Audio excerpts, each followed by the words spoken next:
Ladies and gentlemen, boys and girls, a very warm welcome to The Good, the Bad and the Rugby in partnership with Vodafone. And today we are in Northern Ireland. We are...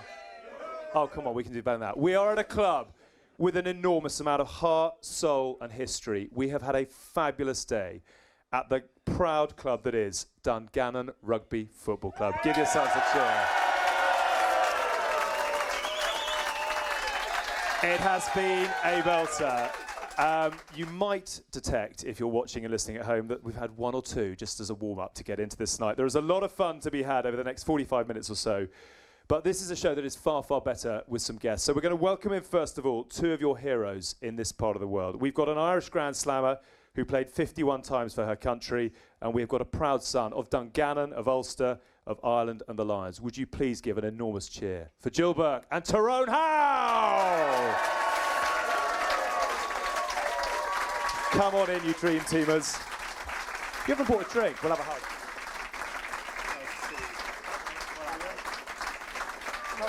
So, Gill, if I can sit you here, and then I'm going to put Tyrone in the middle there as well. Make yourselves comfortable. Would you like a drink? You haven't got a drink.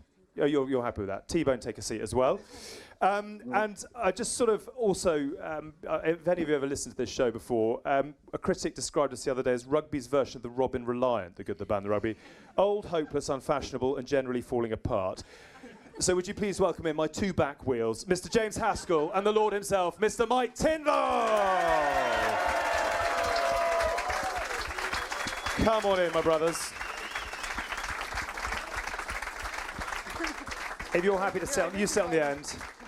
Well done, the Lord. Nice to see you. Are you happy over there? Is your back all right? Do you want a seat? Yeah, all right, good. Tinds, if you sit in the middle there. We've got a very quick formality to do just before we get into the show itself, which is that congratulations, you made your debut today. Yes, the lights! And with that in mind, apparently the initiation is double dark run. Well, so lovely. Can I just add at this point, please do drink responsibly, although that is just like throwing a twig into the wind in a hurricane. No one in here is going to pay any attention to that. Welcome all. What a day, first of all. I'm going to come to you. It's been a lot of fun, hasn't it? How much fun have we had at this proud club with some very good people? It's been a good day. Oh man, I've loved it. Like, it's been great. I just... coming back to your local community, back to the same feeling that you had when you were in your very first club, like going out with the girls, bit of coaching, little small injury that yes. I hope Kirsty's okay, and like just brilliant supporting girls, and like really just loving people watching, playing rugby and learning rugby and enjoying it. It's been so cool. Home sweet home. I haven't been back here for a long time, and it's amazing just to catch up with people.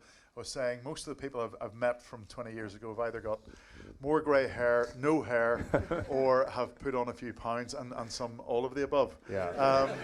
But it's been a trip down memory lane, and things haven't changed because we were talking earlier on. It's a bit like the good old days with all this crowd here and the place pumping and lots of smiles, lots of laughter, and. I sort of spoke about this evening earlier on in the week, and as I said, I associate Dungannon with the people, and it's the people that makes it special. So it's great. Very good to have you both with us. We've had a lot of fun as well. We were here at 8:30 this morning doing the minis. You refereed the minis.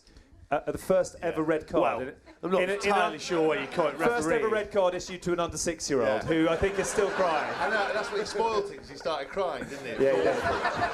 So I double sent him off for being a wimp. He's now in therapy, but it's all good. Yeah. No, it was amazing, obviously, to come over here. The last time I was actually in Belfast, I did Celebrity Mastermind. That was the last time I came sort of Do you want to just drop that I won How it. did you get on, Has? I won it, yeah. So I'm technically a mastermind. Don't feel like you have to call me that, but I will fill you in if you don't.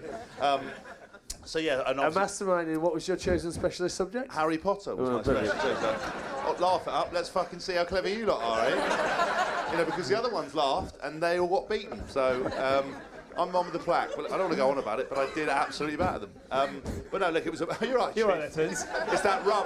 Is there a defibrillator in the club that we can possibly get in that rum? No, it was great. It's I great. was just thinking that you were taking on Charlotte from Geordie Shore, who decided to pick dolphins and porpoises or something, not thinking that they would ask her actual questions about dolphins and porpoises. And her answer was, why'd you pick that? I just like them. Aren't they pretty? Yeah, but you don't know the Latin names, do you? What do you mean Latin names? But anyway, sorry, we digress. No, it was great. It was great, obviously. It says here focus on respect within rugby. I'm not entirely sure where we're going right now, but... Well, actually, T-Bone, I love his nickname. He's got a gang of mates at the back. They're obviously a bit rowdy. Think they're the fucking boys. They're giving me a bit of shit. T-Bone says, you're a fucking idiot. I was like, who's T-Bone? He's like that. I was like, well, what's my nickname then? Apparently dickhead. According to his friends. They're very excited. They're all wearing blazers with badges, little buckets of beer. So if anything kicks off, that back left corner is where the trouble's going to come. Right, good on you. But I was saying that, no, it was great to obviously work with the kids. I didn't really know when they said... coach and referee little kids. I was like, how do you even, where do you start? Like, but they were utterly brilliant. All the mini section were fantastic. We obviously got to commentate on some of the women's game as well. They were good win for Dungannon. Well done, the ladies. Good win. Very good. There was two distinct differences in refereeing style. The kids were like jumping on you. Hask was nowhere near any of them. It was like, and you couldn't walk. Yeah, I couldn't walk. Yeah, but it was interesting. That there's someone from the local media. Local media, they love a cheesy photo. So this guy came up to me. He's got a great idea. Right, how about all the kids pretend to tackle you and you're holding a ball? I was like, nah, it's not going to happen, mate. It's 2021. Yeah, that's what I meant. He goes, well, can you look, get down like, you're scrummaging with it. No, listen, you've misjudged this, Chief. Line them up. I'll hold the ball. 2 snaps. Thank you very much. So yeah, I like working with the kids as long as they don't touch me or talk to me. That's right. Because I haven't got them. I haven't got them. So I don't, they're so cute. Well, from a distance, as long as you can hand them back. So good within the community. That's why we're here. Apologies to all parents and the children and pretty much everyone else. And you had a run out. Have boots, will play. Good on you. Yeah. No. It was good fun actually. It came off. I should have gone on earlier, but didn't quite go out how we wanted it to go in terms of Dungannon not winning. So then you're going, well, I don't want to go on and make them lose by more.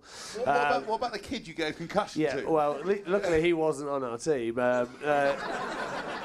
Yeah, I played like a week ago on Wednesday against the Army Navy, and they were complete noses over the ball, and I missed a few clean-outs. So I was like, one thing I'm not going to do is go in half-assed to my first clean-out, and the poor number 9 literally got buried into the floor, and he couldn't move his back, and I felt a bit bad. It was like an accordion with spine. You heard the noise come out.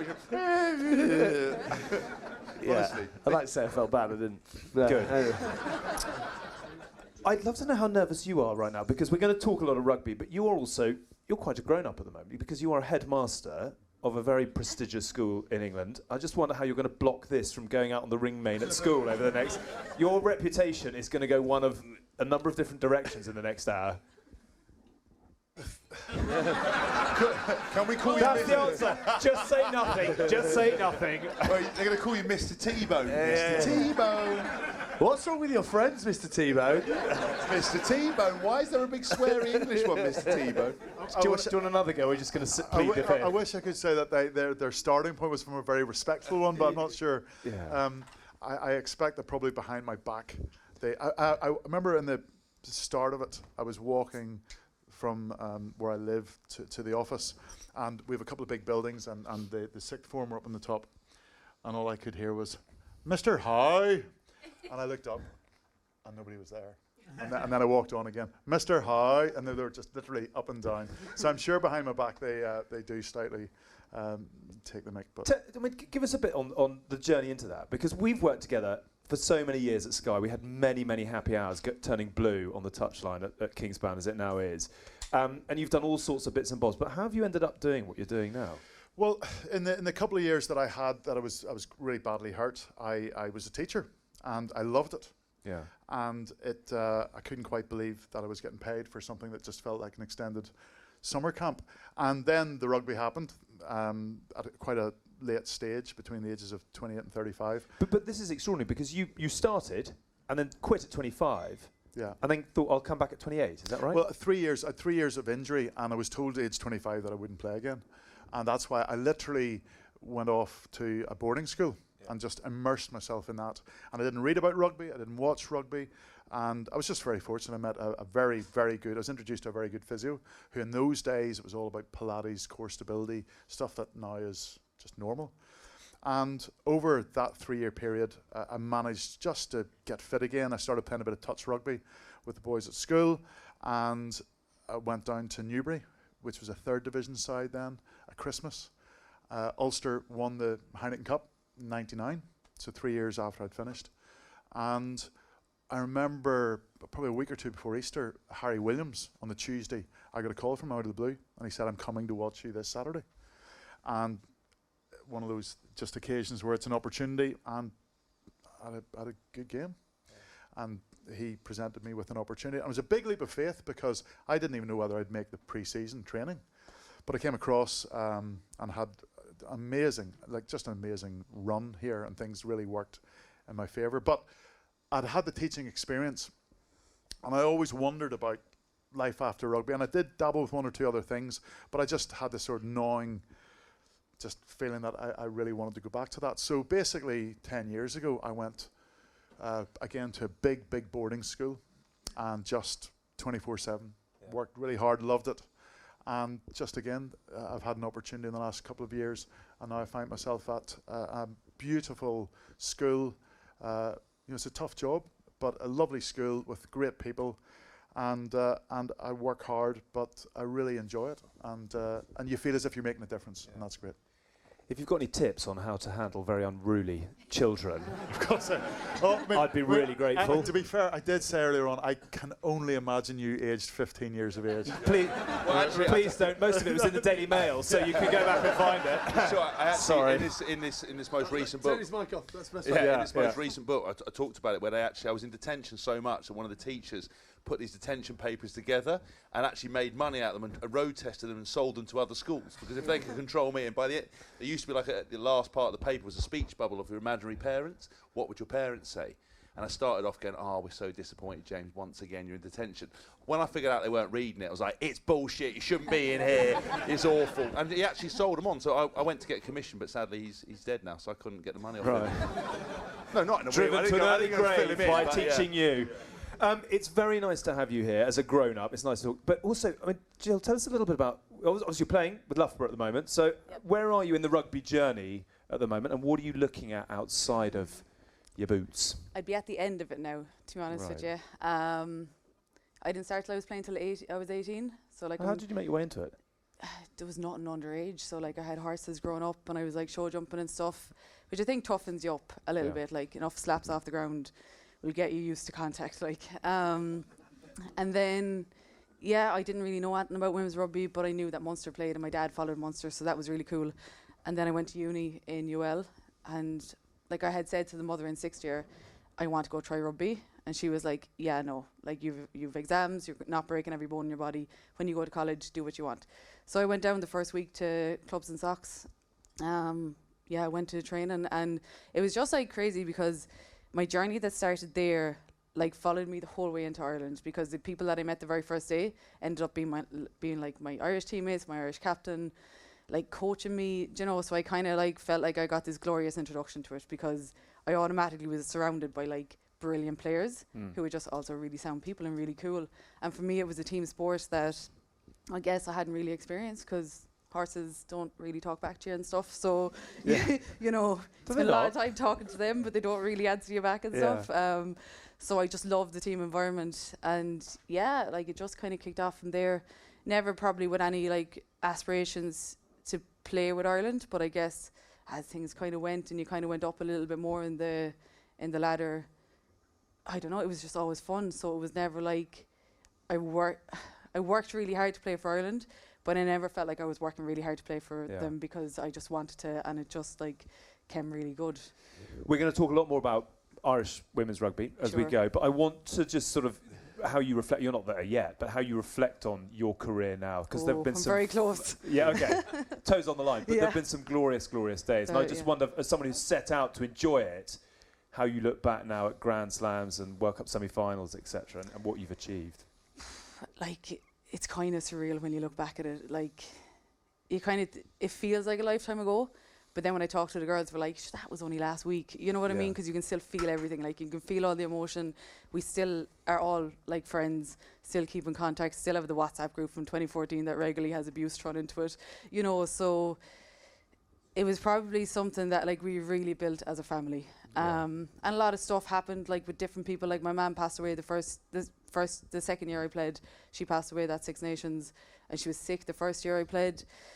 So like for me, it was always a huge emotional connection to rugby, because actually when like things at home were like really difficult, of course with your family, like your rugby was your outlet. It was where you went, like where people like supported you, took your mind off things for a couple of hours, and just always so special. So to think that like I got to go to World Cups with some of my best friends, and I got to like win a Six Nations, even though we played probably the worst rugby ever that whole Six Nations, and we like scraped through games but found ways to win, and then like get to go to a World Cup, beat New Zealand. Like everybody's like, oh, you're having a chance, but actually at that point, every single one of us were like, no, actually we're beating them. Like this isn't even a question. Yeah. Nobody knows about this, but we know that we're going to win this match, like, because we just had such a great culture and such an environment. And I think since I stopped playing for Ireland, I just got a bad concussion. It went the wrong way. It went like a bad way. So like, you know, I had to take a year out, and, you know, I didn't end up playing for Ireland again. But now that that isn't like part of life, I just love being in rugby. Like I love the people, I love the culture. Yes, I leave training some nights and I'm like, oh, Jesus fucking Christ. We don't swear on this show, Sorry. so don't do that again. My father. But you know, like, yeah, you have your nights where you're like a little bit frustrated, but actually what I love is like the culture, the environment, the people. Like you find the best people in rugby, and you'll know from your own club here, you just find the best people. They live in rugby, so like that's for me the main thing. And tell me about the data.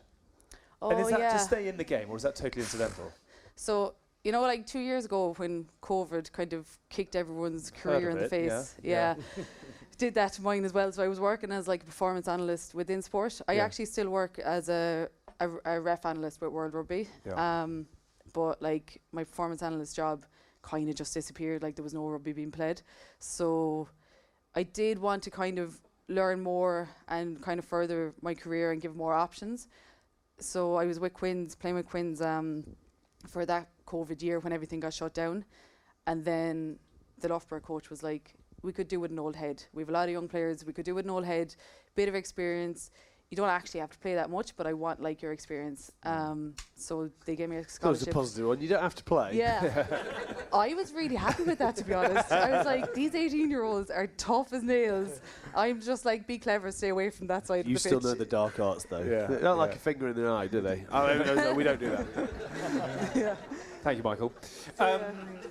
Very interesting. So sorry, you.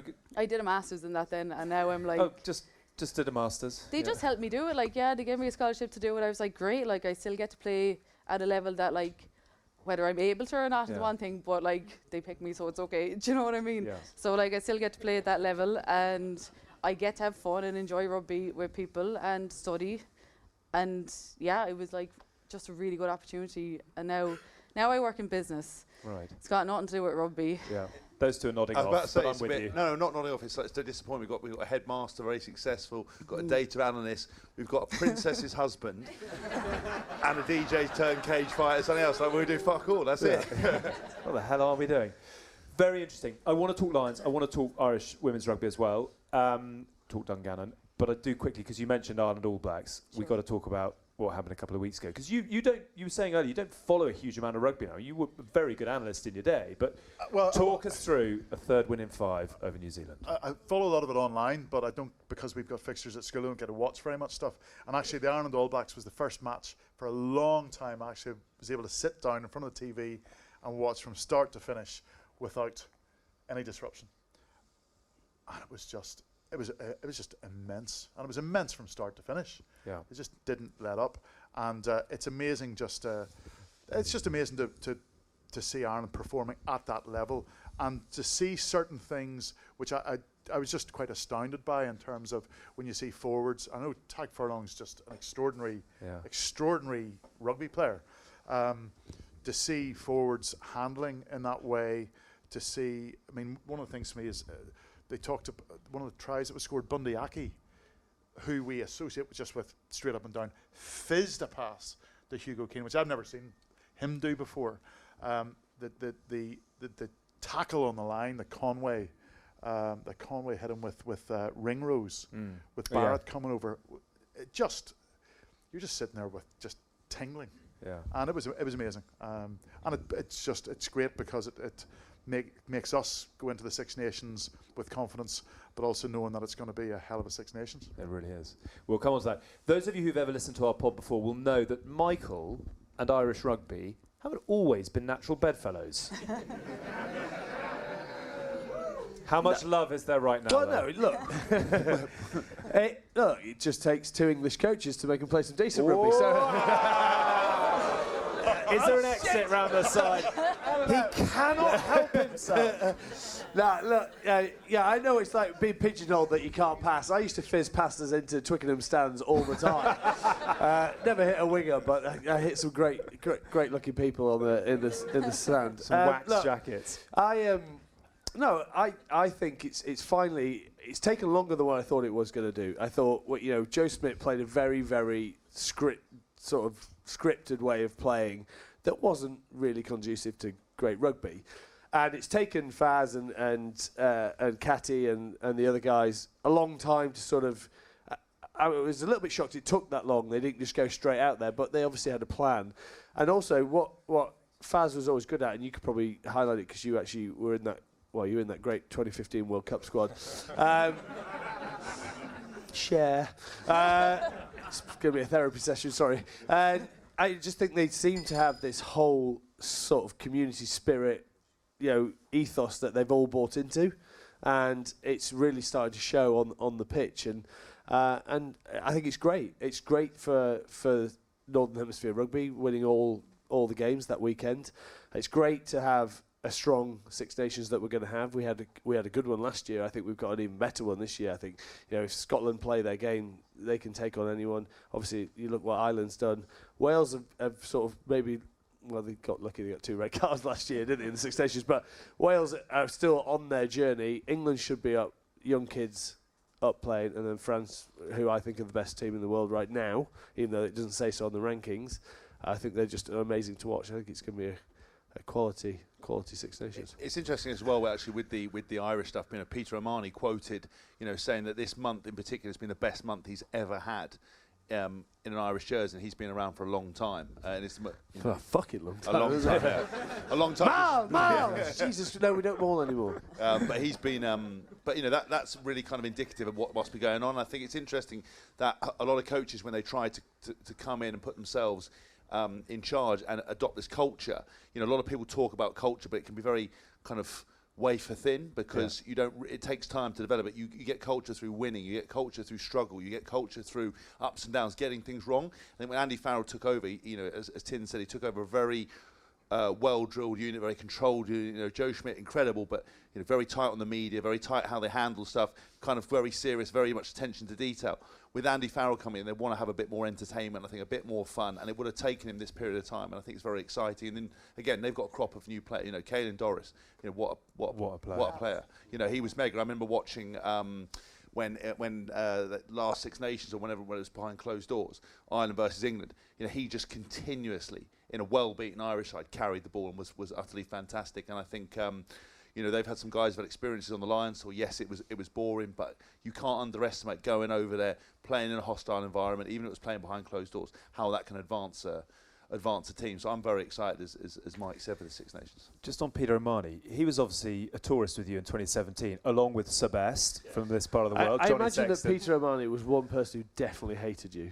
Yeah, there was a long list of people. One person? Yeah. well, he definitely hated you. Yeah, there was a couple actually, because when I only got on my whole life, my wife, my kids. I've got kids. Or have I? Wait till the next book.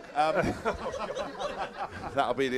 You've got to keep some stuff back. You can't get it all forward. No, but with those guys, I remember when I got put in to replace Billy Vanapola, Rory Best is quoted saying, oh, for fuck's sake, not that guy. And I think there was a lot of that from lots of different quarters. And actually, I got on like a house on fire with him. Peter O'Mahony was an interesting case because in that first test, he was Lions captain. And we were obviously we called ourselves the midweek veg or the bin juice, and we sort of watched that first game. Obviously, didn't go very well, and he was suddenly dropped out of the team, dropped as captain, dropped as everything. And then I'm standing there with open arms. Peter, come and join. Welcome to my world. Come and join the people with absolutely no chance. And we took him out on a night out, and we went for dinner. We went for dinner in New Zealand, and Rory Best assured me we've got a restaurant. I've got an executive private room for the lads. I said, listen, we want to keep this stuff behind closed doors. A few drinking games. We've got a couple of players. George Cruz. The whole analysis of that first test was basically George Cruz messing up. And with a little bit of Peter Romani. And so it got so bad that Andy Farrell's like, lads, fucking George, what are you doing here? George, what have you done here? George, is awful. And then Rob Halley, right, I'm not being funny, George, what do you... And then Warren Gatland had to cut it short because it was basically 30 gigabytes worth of video of George Cruz.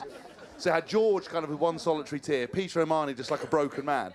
So I said to him, sort this restaurant out. And Rory goes, I've sorted it out. It was a garden shed built into the back of a restaurant, but it was amazing. It was an amazing bonding experience, and actually we ended up playing on George Cruz's request. Credit card shuffle. Credit card roulette. So credit card, I don't know if you've ever done that. It's quite a good idea. Greatest game ever. So basically what you do is the bill comes, you put all your credit cards in a hat, and you get the waitress or the server to pull it out, and the last card they pull out has to pay for it. And obviously, more often than not, the person who suggests it. So bear in mind, we've been in there, we've drunk them out of alcohol. Rory Best and Ian Henderson with hollow legs have destroyed this bar. We've eaten our food, we're steaming, the shed's 2,000 degrees, shirts off, everyone's, the whole place is rocking. This poor woman comes in, she's shaking. She takes the card out, and it was like Joe Marler, thank God, someone else, James Haskell, and it got down, and it was something like, I don't want to say how much what it was, but it came down between George Cruz and Tommy Seymour. And Tommy Seymour said, listen, George, you've had a bit of a tough thing, well, let's split it. And George, drunk, confident, I don't know why, because he was awful, but said, fuck it, let's go. Lo and behold, Tommy Seymour, he had to pay it, and by the end of it, he was just like a broken man, like bent over, bankrupt and unselected. But yeah, they were great, as well as Rory Best and Ian Henderson. I mean, that famous kind of story we talk about with... I almost killed Rory Best, which was not great. Not great. Obviously not great for a tour. The nicest man on the planet, and you almost killed him. Well, I'll tell you the story. So basically, we had a night out after the third test, right? And I don't go out often on those tours. Me and the tours and stuff like that don't often go that well. So I like to behave. I'd rather wait 2 days until I'm actually on my own holiday, as opposed to getting caught doing something on the line. So I was minding my own business, having breakfast 8:30 in the morning. Ian Henderson and Rory Best came in, and the nickname Shrek and Donkey, because of obviously their size.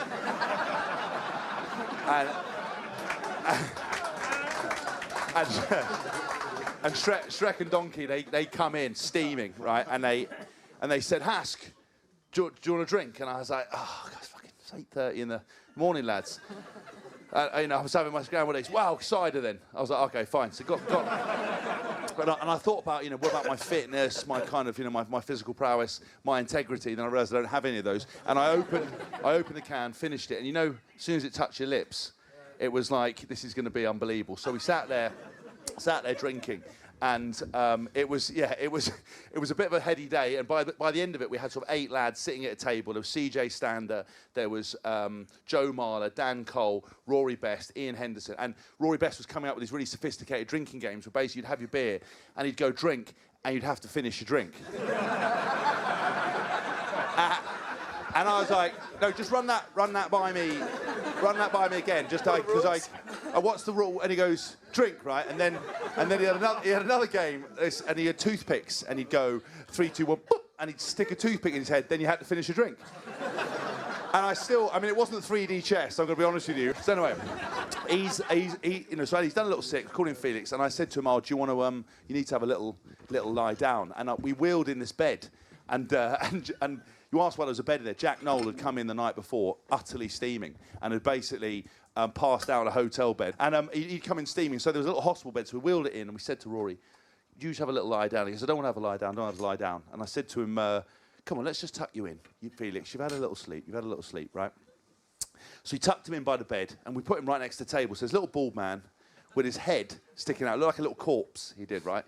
And we were there, and after a while, his eyes got so heavy, he started to nod off. And as soon as he nodded off, I realised that we were on the ground floor of the Pullman Hotel, top of New Zealand, right? And I said to the lads, let's push him out the door onto the main road, right?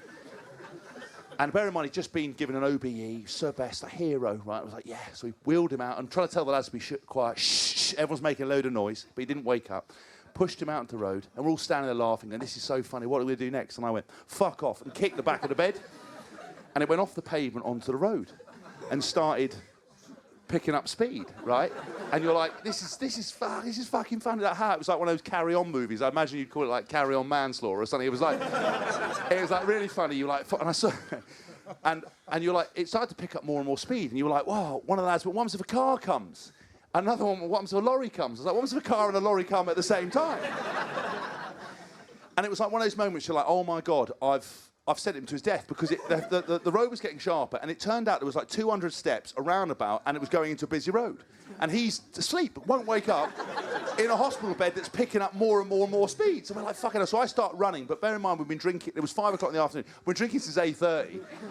So I wasn't that capable of running. So we ran, and the faster I ran, the faster the bed got. And after a while, do you know what? We just gave up. And we're like, and luckily the bed, the camber of the road started to veer into a bus stop, right? And it was full of OAPs on a day trip, right? And Rory Best was about to go into this bus stop and hit a row of wrinkly old airbags. They were going to stop him. And he basically just flew straight in, and like a corpse popped up. Some of them had seen him and thought he'd escaped and were screaming, it's a body! And Rory, the first thing he knew is he flew into the black gas, into a pile of basically an OAP Armageddon. And so it's all fun and games until we've all had to hide in the bush, and Rory's just pulling the bed back up the street, battered, bleeding, with OAP screaming, just coming back to the hotel. And I've got, remember, Rory? What goes on tour stays on tour. Let it sure. And that's how we live to fight another day. Unbelievable. Ladies and gentlemen, James Haskell. I mean, what a boy.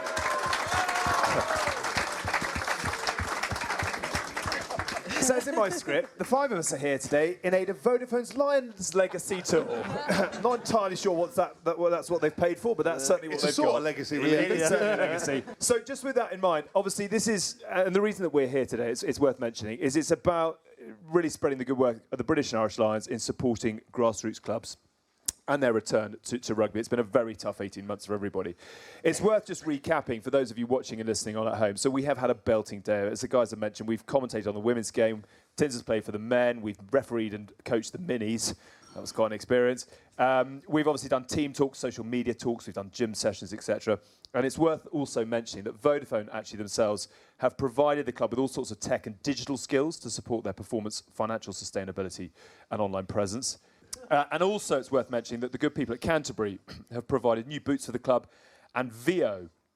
Now, VO is a sort of, it's a camera set. It's absolutely unbelievable. It records all of Dungannon's future matches, training, etc., automatically. I hope it wasn't recording today's, because otherwise, Tinds, you're in for a lengthy ban off the back of that clear out. But hopefully that'll be a really useful addition to the training and the facilities here at the club as well. So it's worth just a quick round of applause, please, for Canterbury, for Vodafone, and for VO as well. Good on you.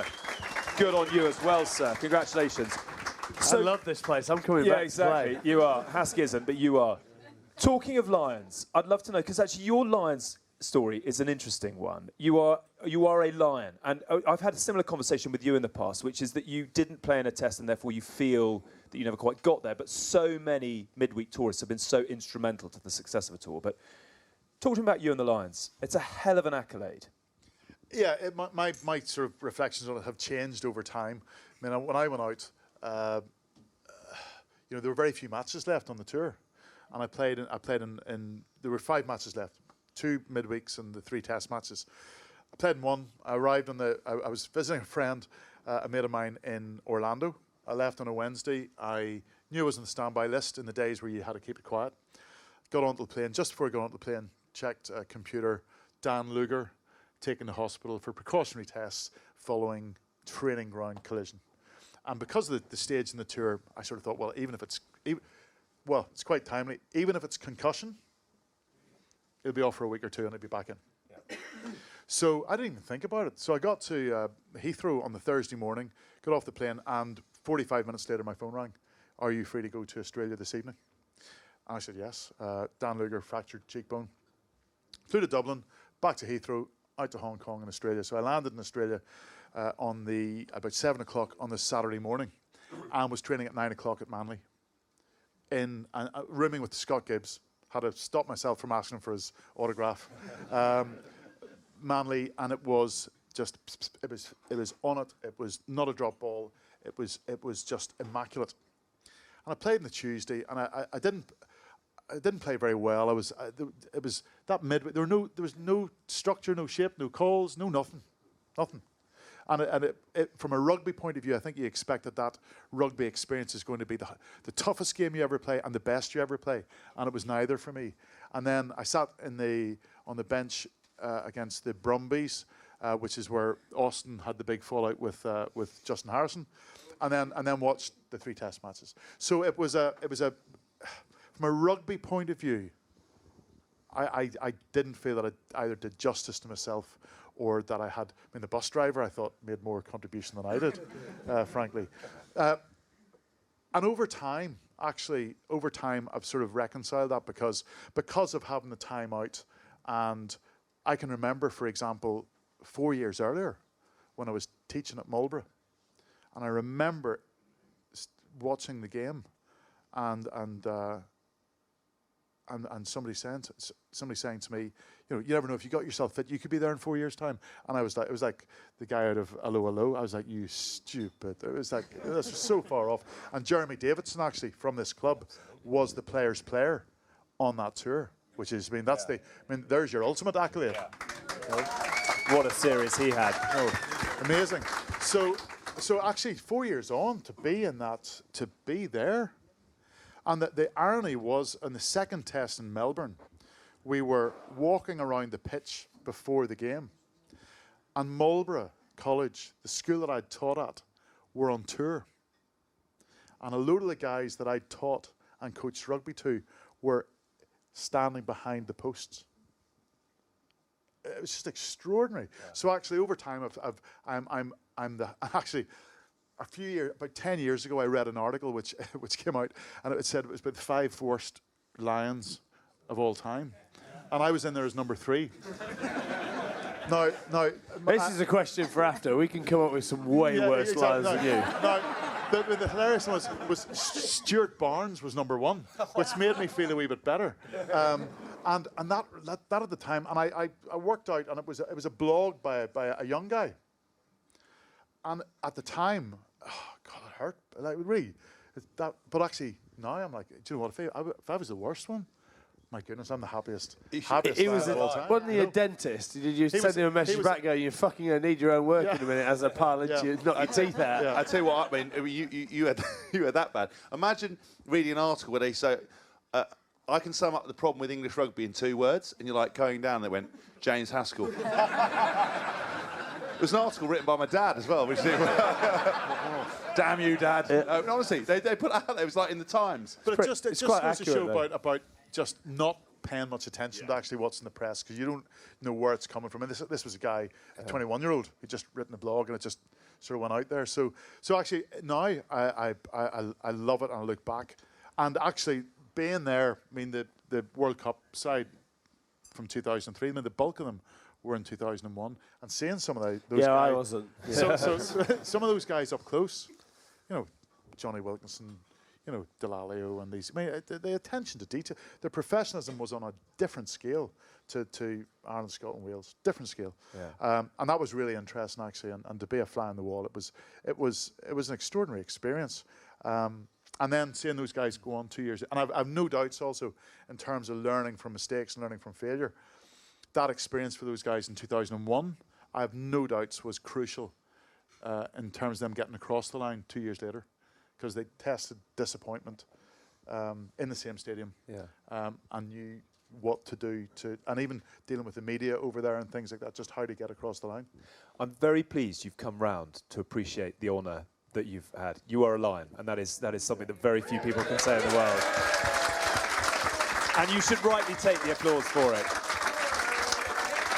Good on you. They're kicking off in the back left corner. Security, tidy that up. And I hope you do remember that, because, in the day-to-day now, when you're telling off children like Haskell and you're running, history lessons or whatever it is, it's probably quite easy to forget that kind of thing. But it's a very, very special thing.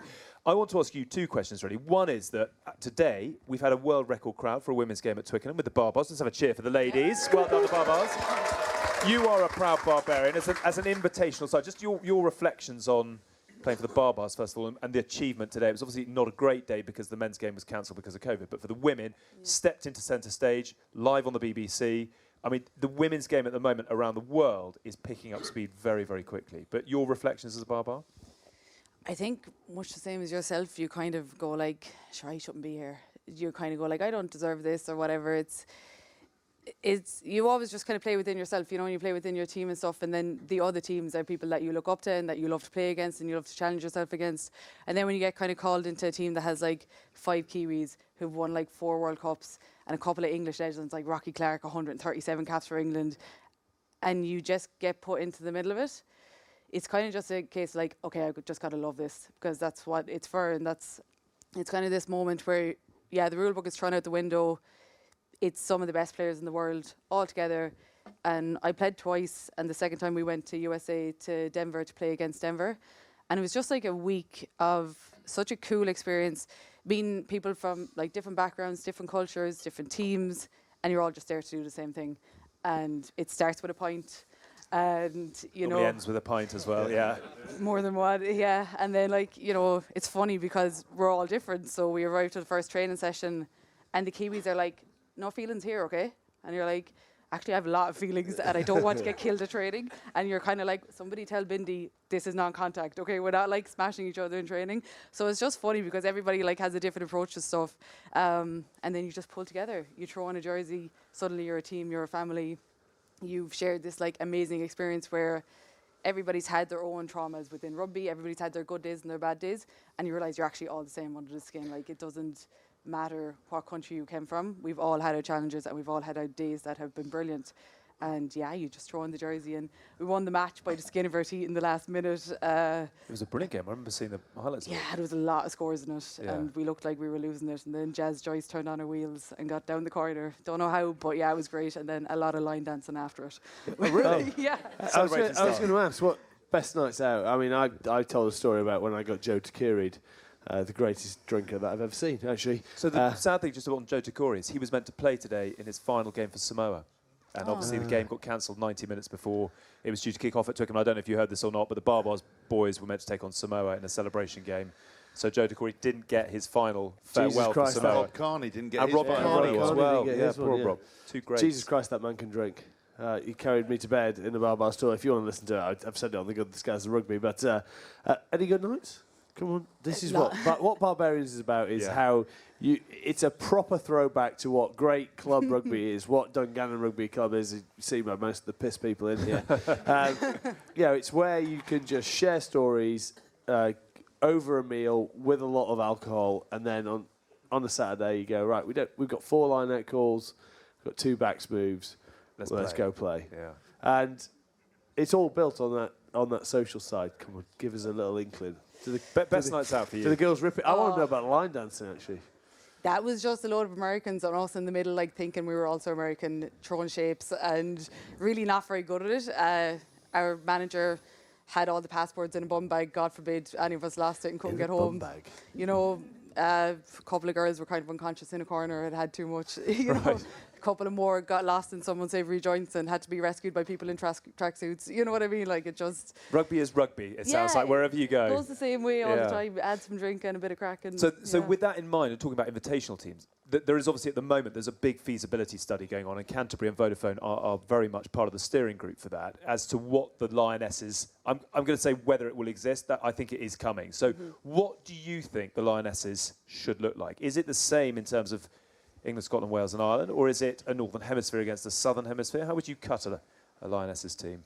I mean, I'd love it to be the same as the men, but I think, like, as well, at the same time, women's rugby is unique to itself, like, and it's at a different stage of its game to the men's game. So at the moment, like, England, Ireland, Scotland, Wales aren't equal in terms of probably ability and level and professionalism and everything like that. So it would be really cool if we have a Lions team that consists of players from all provinces. I think at the moment, or all countries, but at the moment it probably would be very heavily dominated by English players, which for me is like, okay, you know what? Then you put like 50 of them in a camp and you select based on a camp as opposed to maybe selecting straight from international teams, because England are just a dominant force at the moment and there's not many teams that can kind of handle them.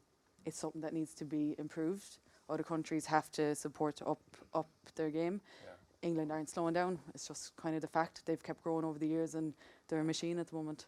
So that leads us on to, it's a hot potato, isn't it? Just give us a bit of context, first of all, because we are quite immersed in certainly the women's game in England at the moment. It's great news around the Premier 15s, which is now going to be simulcast on the BBC. We've got a poll, obviously, with Skaz, who's your teammate at Loughborough Lightning, which is the good, the Skaz and the Rugby. There is a lot of very exciting things, a number of exciting things happening in the women's game. And we've obviously just seen them beat the Black Ferns twice. They've gone on an 18-game unbeaten run. I don't think they've lost for 2 or 3 years now.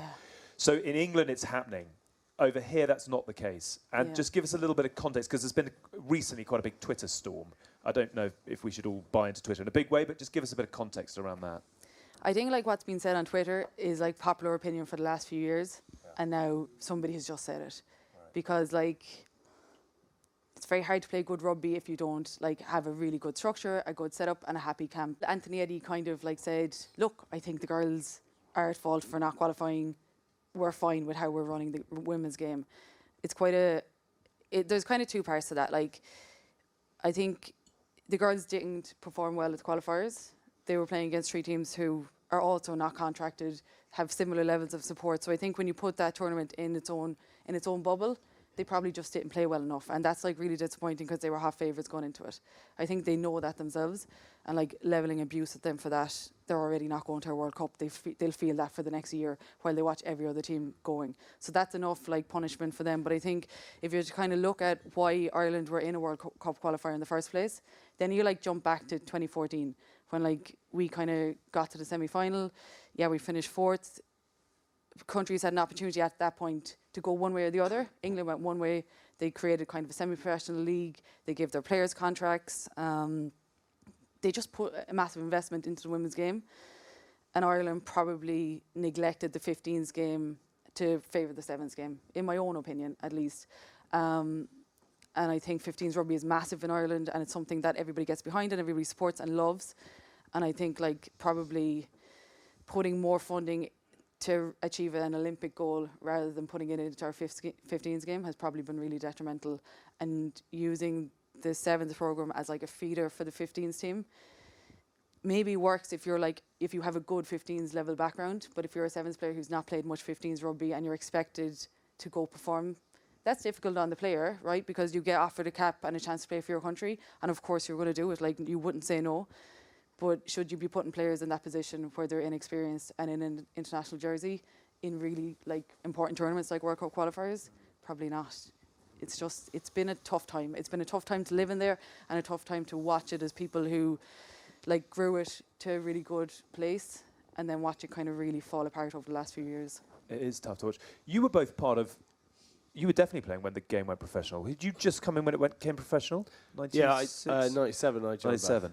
But I'd love to know from your perspectives what you remember about those early years of professional, because the game there were enormous contracts and then it all got cut into quarters again. It took a long time for the male game to sort it out.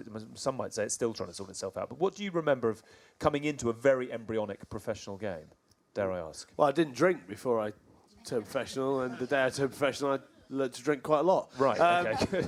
No, look, I think there is a definite similarity between where the girls are now and where we were back in '97. You knew nothing about the game. They didn't know how to train properly. You had Jim Blair. I was at Bath, and we had this guy called Jim Blair, who was revolutionary. Apparently, came from New Zealand, and he smoked about 35 fags a day whilst he was telling you to run up and down with a parachute. You had one mandatory session a day, one optional session a day, and most of the time we declined the optional session and went to the pub as a team. So, we were very, very close knitted, but we were not professional. And then, obviously, what Clive did is he took the game to a whole new level of professionalism, but that was only an international. You still come back to the club in the week, and it wasn't professional. And I think the thing is now, we talk about Lions legacies, we talk about everything else. It's the girls have got to create their own their own future. And that is, first and foremost, all the unions have got to stand up and actually respect the girls and go, right, we need to make them more professional. And that's got to happen, because otherwise, you look where England are now. They're beating New Zealand by 50 points. They beat Canada by 50 points. France are obviously a very strong team, so how that game would go, it will be close. But you can't have that. If you want to then talk about Lions and talk about everything else, you need to be finding out the businesses out there that support women and get that money in and fund. You've got to give them a chance to train full time, because that will astronomically change. If you look from where rugby has gone, which was a lot of kick and clap, as a league would tell you, back in '97, to where it is now, and how fast, and how everyone's going, oh, guys are a bit big and they move too fast. Well, they're fucking professional. That's what they do. Yeah. You're in from 9 a.m. till 4 p.m. and you're covering every single bit. And the girls deserve that, right? They deserve, and you've seen how good it's been for the England girls, and the Allianz Premier 15s, Allianz sticking their money in, has been fantastic, but we need more people to put it in. And there's got to be companies out there who are passionate about seeing the world we live in, that equality and getting girls to the top. There's got to be companies that want to get involved, so fucking get involved and let the girls be who they want to be. Oh, man.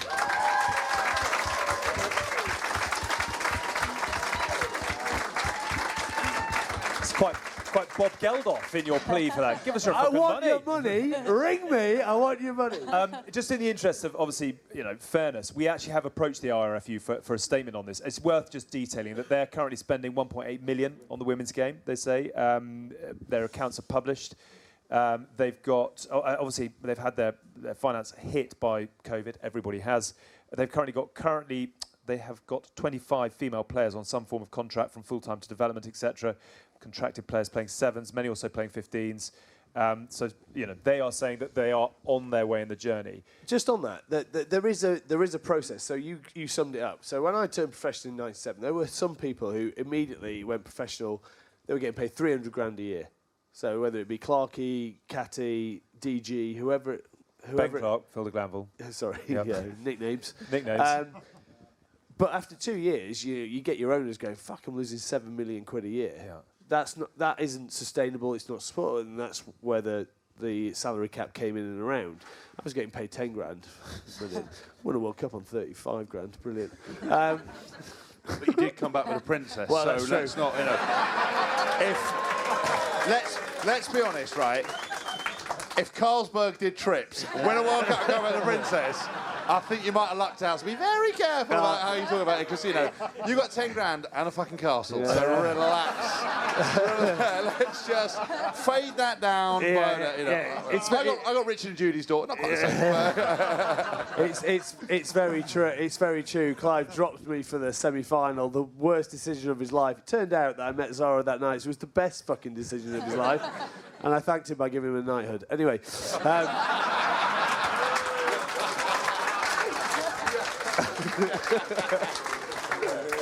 I do like to remind you when you take it away as well. Anyway, no, but I think I've actually completely lost where we're at there. What were we talking? So have I. Yeah. Absolutely no idea. You were talking about the early. You were talking about the early days of professionals. So it's a work in progress. You're going to make mistakes and you're going to come back, but you need what the women's game will have is they can learn from things of the past, other sports, and they can trailblaze and make it their own. And that's where sometimes I feel that women's sport always compares itself to a bloke sport. Don't do that. Make your own sport and chase that. Yeah. That is what it should be. And then you'll get the entertainment. The girls will enjoy it as much as they can, and that's where you should go. Alex, can I tell you something at the school? So I'm at this school, Shiplake College, and our boys, we're on the Thames. Our boys' rowing is off the charts. And we got girls in sixth form.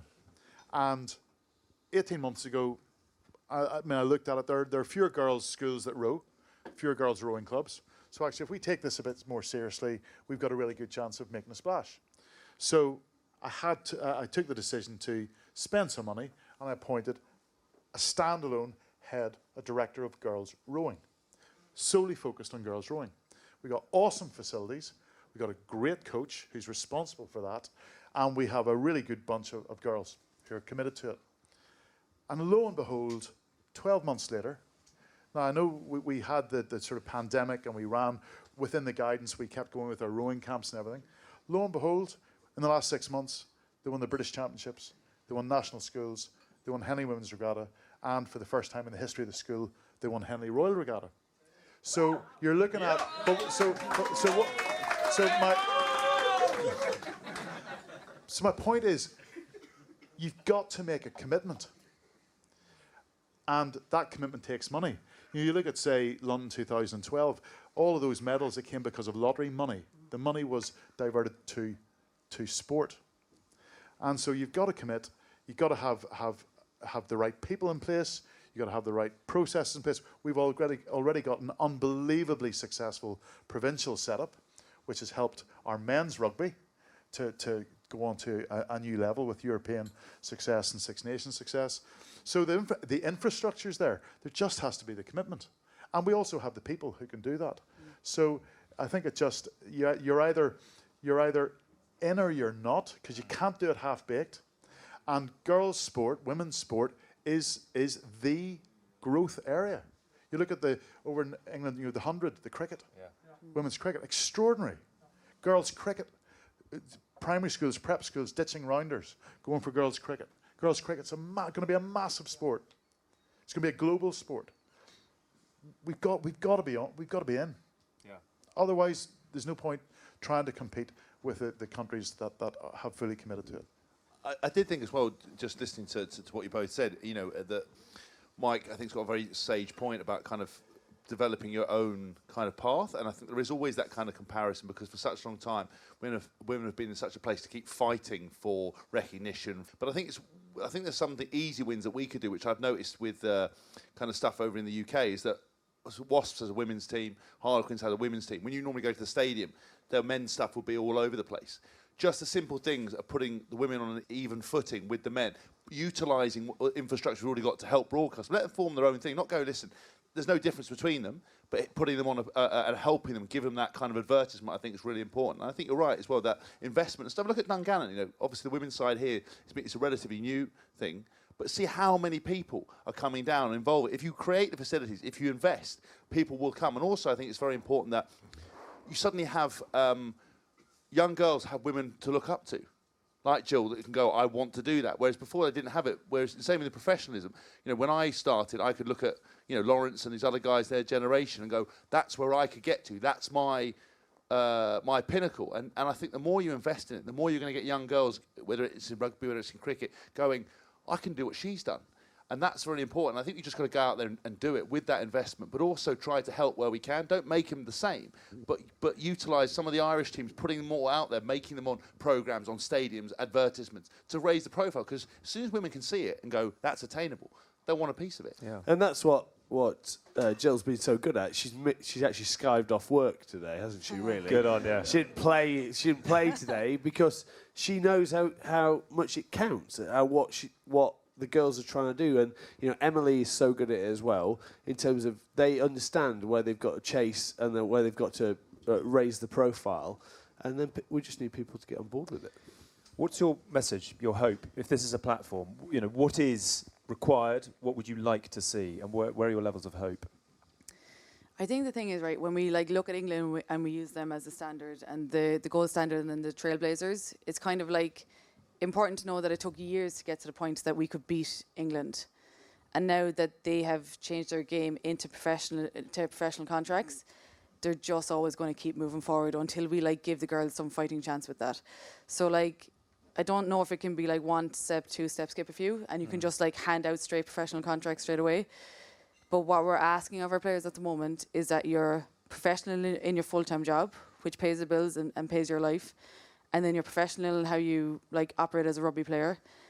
And it is too much at this stage, because I know from being in Loughborough, Monday, Tuesday and Thursday, 2 o'clock to 8 o'clock is work for the English girls. And they're in, we probably have 10, 11, 12 sessions a week.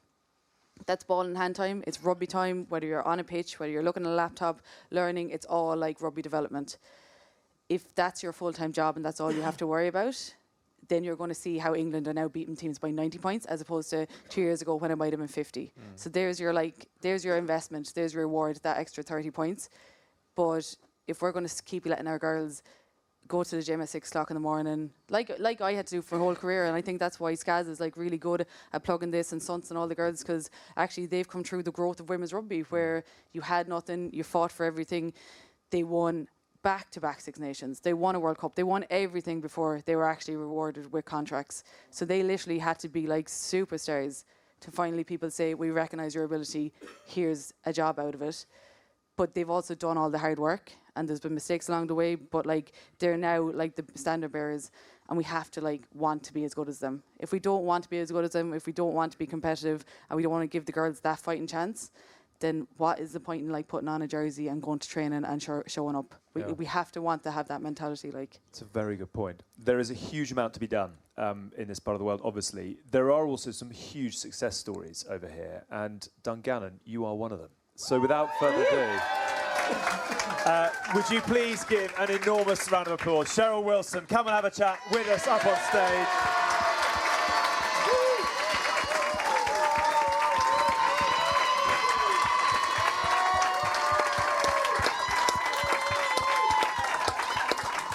Take the applause of your people. It's quite emotional. So you are the first female chair at Dungannon. Yes. Tell us a little bit about that and the pride. And do you see yourself as a trailblazer in this part of the world? No. It's obviously something that has been bandied about quite a bit from I took this position on, and I genuinely don't. I see it as a job, and I have work to do, and that's right across the club. It's not just the women's side. And that's just my focus. It's completely how I envisage it.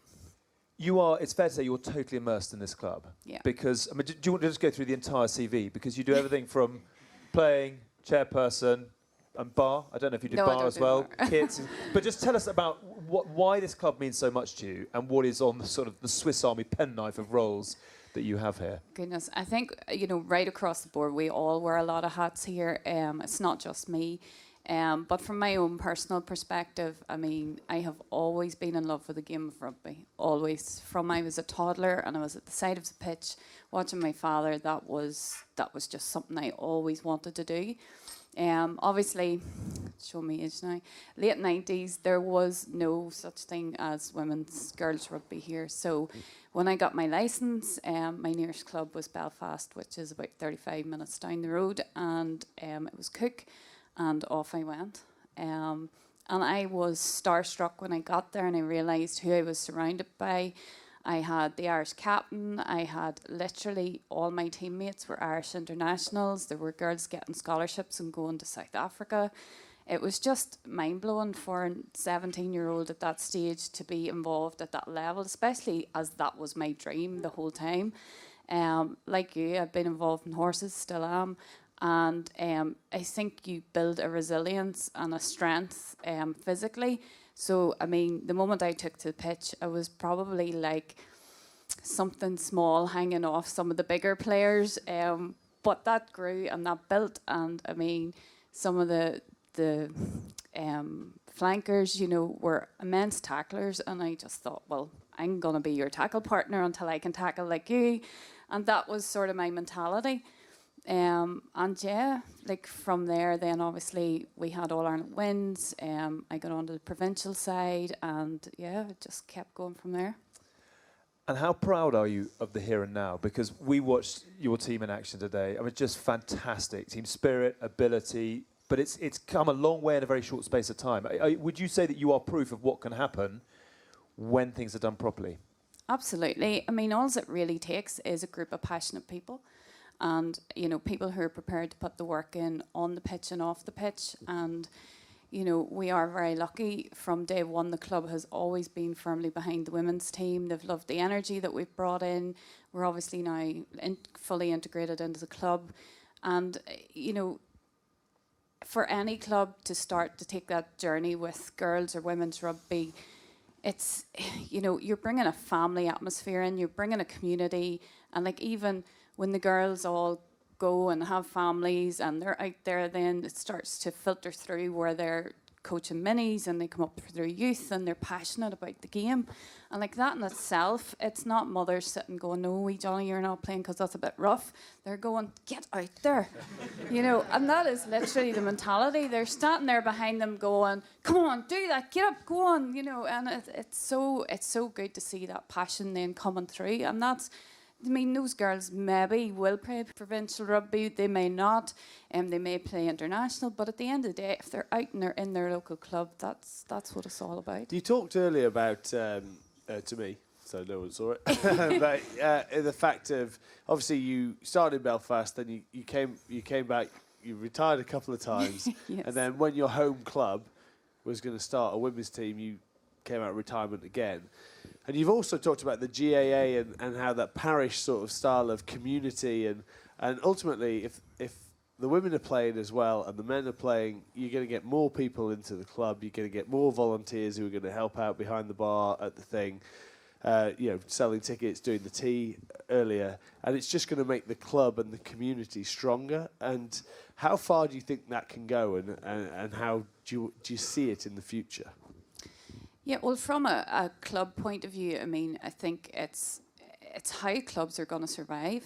You know, I think playing pools have sort of reduced over the years. You know, school sizes maybe aren't the same, or they're just not naturally picking rugby anymore, and they're going to other sports. So I think, you know, we have to fight our own corner, and sometimes it's a multi-directional approach.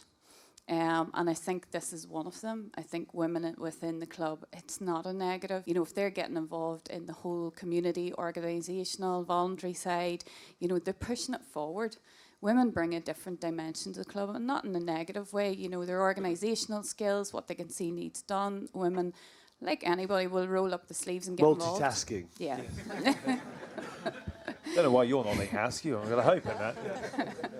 So yeah, you know, it's hugely important. And then you have the performance side, the girls who aspire to be more, who want to represent their country, who want to be the absolute best that they can be.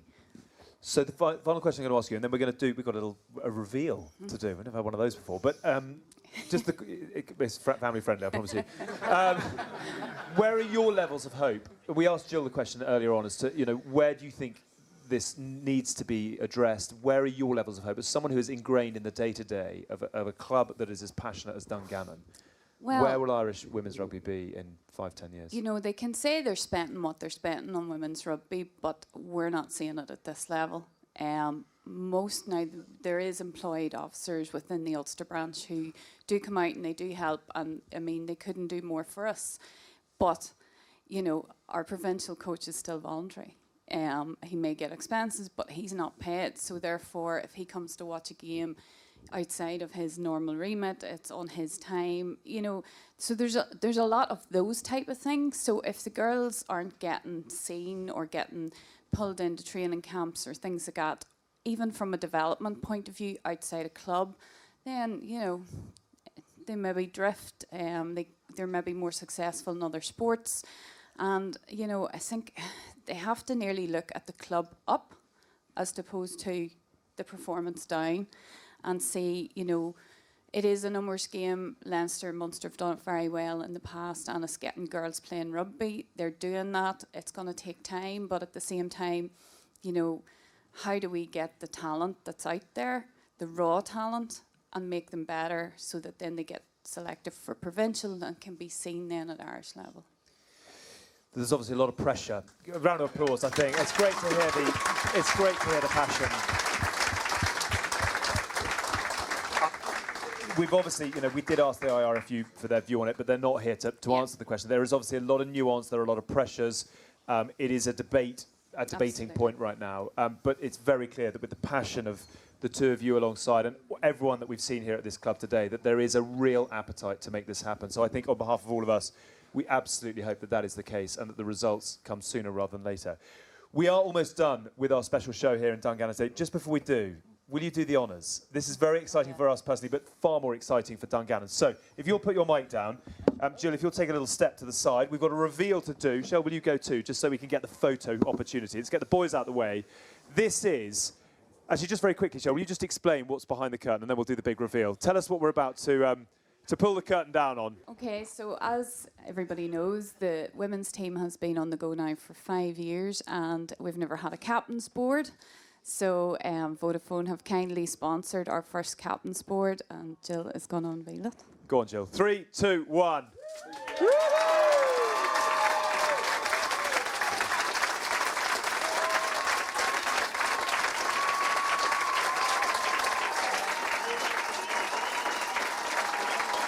Well done.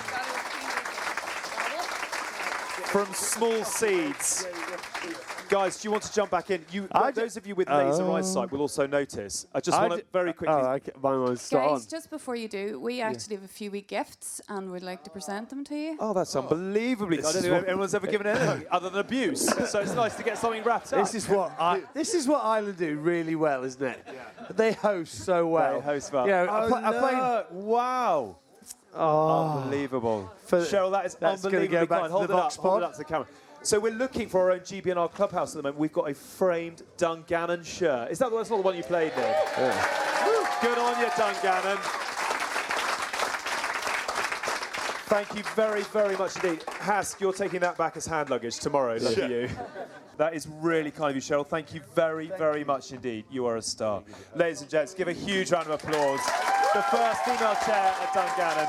Cheryl, you're a superstar.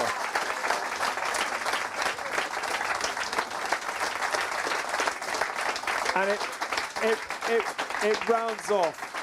It rounds off what has been a wonderful day. Just before we finish up, the laser-eyed of you will notice that above the Dungannon Football Club Women's 15 captains, and congratulations to all those on there, there is our first ever placard. It says the good, the bad and the rugby Vodafone Lions Legacy Tour with today's date as well. We're on our first step to becoming an Alakadoo. I am very proud. And the best bit about that plaque is it's easily removed if we get cancelled. So if we're involved in any scandal and you don't want to do it, you can keep the board and you can throw that other bit away. I want to know who H.J. Rogers is as ruining Cheryl Wilson's full 5-year adventure. Oh, she's here!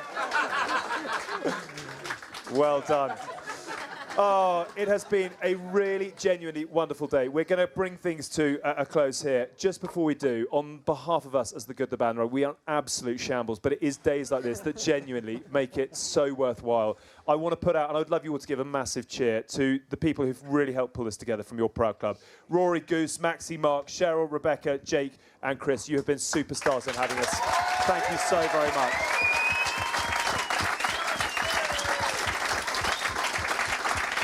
Thank you for our sign, for our shirt and for our hip flask as well. And we're going to finish by saying thank you to all of you for coming tonight. And I'd like you to do the honours, please, because we had a little go at it at lunchtime. Shh, listen. Will you lead us, T-Bone, in a sing-song? Not into your mic, because otherwise that'll blast the ears of producer Shara. But there is a tradition, there is a song. Okay, let's do the Shanty Boys. 3, 2, 1. Shanty Boys, see us out. Thank you so much from the Good, the Bad and the Rugby. On behalf of Vodafone's Lions Legacy Tour, we've had so much fun today. Cue the music. Shanty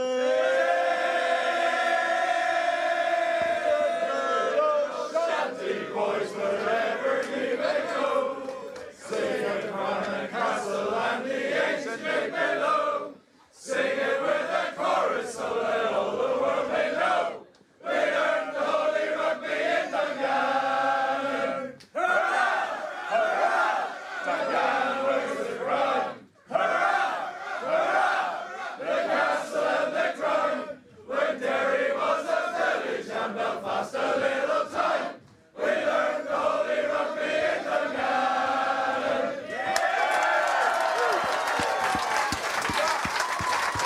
We're up. You're a wonderful club. Thank you so much for having us. Enjoy the rest of our evening.